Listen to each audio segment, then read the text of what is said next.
What's the best type of show to host? We'll tell you right now. Stay tuned. It's time for the StreamLeader Report. Discover the hottest trends in digital media. Here's your host, Ross Brand. Let's talk about what type of live stream you're going to create. You might already be doing it. You might have a very strong idea, but you also might be wondering about the possibilities. And there certainly isn't any right or wrong way to go about creating live streams. And in fact, you can have more than one type of live stream in your toolkit that you unleash at different times, depending on what's right for your current strategy, depending on what works with what other types of marketing or outreach you're doing to your audience and your community. I'm a big believer for newcomers and for people who don't have some other specific type of live stream that they say is just right for their business or their brand, is the concept of hosting a show. And what I love about the show, particularly when you're starting out, but it's good at any point along the way, is first of all, the branding of a show is really good for putting on social media. It's great for having a name of a show, a time, a date, the consistency, something to invite guests. Guests may be potential business collaborators or potential clients.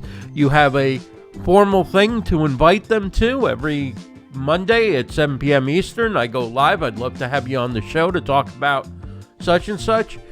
And the shows make for good pieces of content to repurpose. So you can easily repurpose your show as an on-demand video. You can get replay viewers. You can make a podcast from it, often with limited editing. And you can also make short-form content, particularly if you're doing an interview show or you're doing a show in which you're dispensing some type of knowledge or news. Those little segments of 5 to 10 minutes can often become an excellent YouTube video that you would upload and use as an on-demand video. And of course, you can make shorts from it as you can, and reels as you can from pretty much any type of live stream you do. So that's one type. The next type I would recommend you consider is behind the scenes. People love to learn more about what you do, what your company does, the company culture, the employees that they might know about but not have met, or they might have met but never seen in a more unguarded, apparently, type of moment. You know, of course, you don't want anything to be completely unguarded. You don't want to surprise people and then take something unflattering and put it up when you're using this for your business. But I think there's a lot. I think what people really want, they want access to you and they want to see behind the scenes, something they wouldn't see otherwise. And I believe that those type of live streams, those behind the scenes, let me show you what I'm working on. Let me show you, I'm going to go live in just a few minutes, but first let me show you, I'll grab my phone, I'll show you what the studio looks like here in my live streaming software. Here's how I set this up. People just eat that up. So that's great. Any type of product demo, if you've launched a new product, any type of Q&A, ask me anything, something around the launch of a product or a service would be a great way to do it. There's so many different possibilities of what you can do. You can also, if you want to share a lesson you learned or a piece of advice, and this seems to be my universal hold up a phone, oftentimes just kind of a raw live stream in which you talk for a few minutes about what you learned. Could be what you learned from an interview or a show. Live streaming also works great if you're a podcaster or you're doing on-demand videos. It's a great opportunity for people who are listeners or viewers of your show or part of your community to get to spend some time with you. Even if they're typing in the chat, you're calling out their name, you're answering their questions.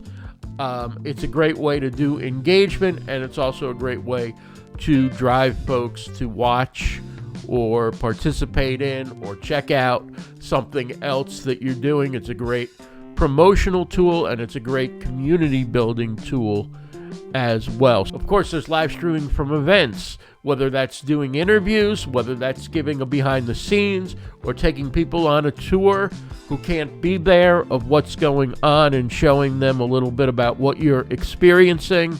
You can live stream a talk.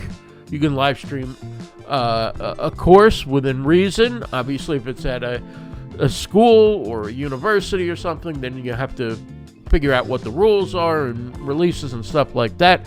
But there's just a lot of different ways. If you're giving your own course and it's understood that it's going to be a live course, or even a course that's streamed live to destinations, that is something between you and the people taking your course. And a lot of different ways to make this happen. So the most important thing, though, is to start live streaming, have a plan, but be willing to experiment a bit, try different formats. Even if you're doing a weekly show, no reason, if that weekly show is Monday nights, you can't go live maybe half hour, 15 minutes before to try and promote it. Perhaps you stay on live after you've closed out the show with your official thank yous and goodbyes, and do a little chatting with the people in the comments, and a little kind of post show, or go live during the week when you discover something that you think would be of interest to people, to go live and take people behind the scenes of your studio. There's a lot of different possibilities that go along with that. So once again, enjoy the process of going live, and I think you're going to really enjoy that there are so many different ways to do this.